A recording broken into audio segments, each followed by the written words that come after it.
I'm Carl Valdez. I'm a deacon in the Archdiocese. I've been a deacon for the past 22 years, ordained in 1986. My first assignment was on the north side of Minneapolis at Ascension Church, and then the second assignment, that was concurrent with my teaching, because I taught school for 22 years. But in 1991, I ended my teaching career as I knew it for those many years, and then jumped into full-time ministry, primarily in the Hispanic community. And so that's where St. Stephen's comes in. I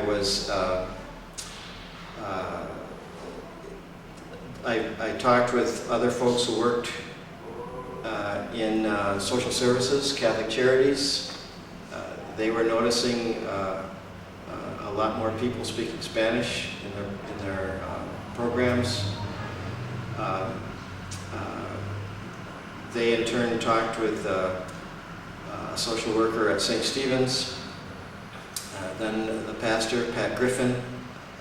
Then I was brought in there somewhere. The director of Hispanic ministry was brought in. So we started a conversation in December of 1990, and then decided that we'd start a Mass in Spanish once a month at St. Stephen's. And so that first Mass happened in April of 19. So then, but just before ordination, my wife and I had gone to Mexico because we were at Ascension. They also had a Mass once a month in Spanish. So, because that was never part of my growing up experience, I needed the language, and so off we went. But the community grew. There were 3 churches in Minneapolis who had a Mass once a month in Spanish: Holy Rosary, Ascension, now St. Stephen's. And so they were all different Sundays. And what I did, I went to those Masses. I got to know some people, visited them in their homes, took my Bible along. We did some scripture readings. Just kept talking to people that would come to Mass, talked to them in their homes, started gathering, developing relationships with the community. And then it was pretty obvious after even less than a year, but the message was we want our own Mass, we want our own church, we want a place where we can call a church home, not just once a week and not just traveling from one church to the other. We need all those things that go with church: sacramental preparation, receiving sacraments for children, for adults, the home. And that overwhelming message, we want our own priest. So that was how we started. So in September, I believe the 27th of 1992, we had invited to that regular Spanish Mass all the people that we knew that had any kind of interest in this. We had approximately on a regular basis 20 to 30, maybe 40 people max at that monthly Mass.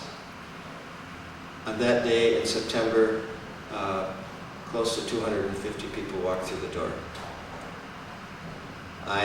In the entrance song, I could hardly sing. I was so overwhelmed.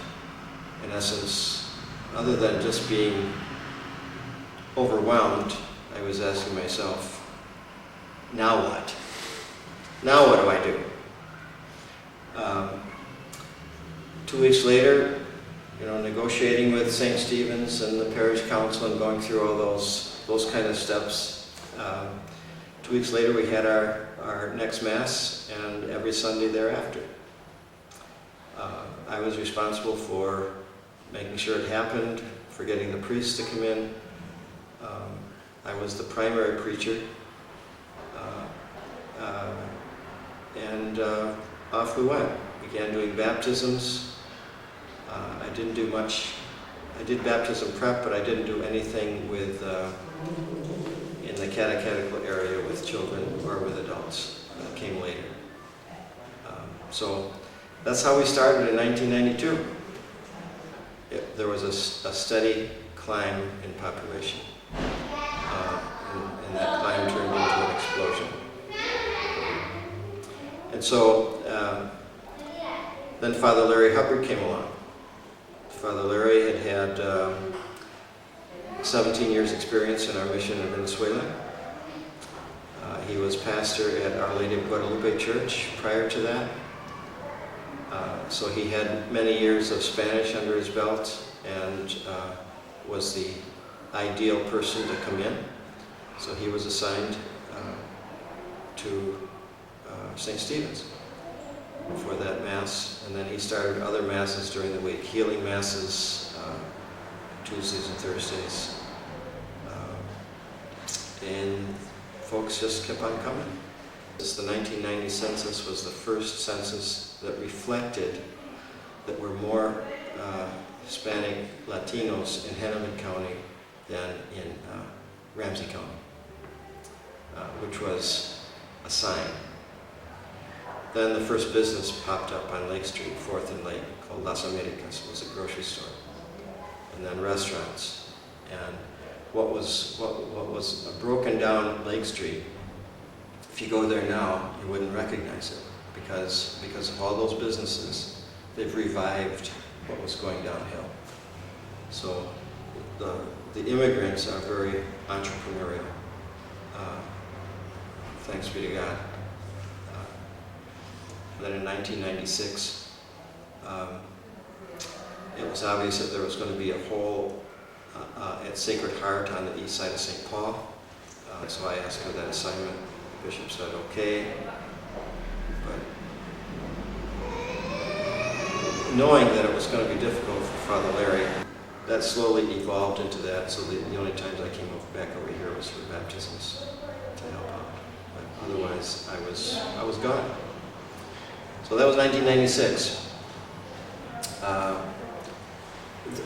I know very little of the details with the move here, but essentially, in a nutshell, the community outgrew St. Stephen's in pure numbers.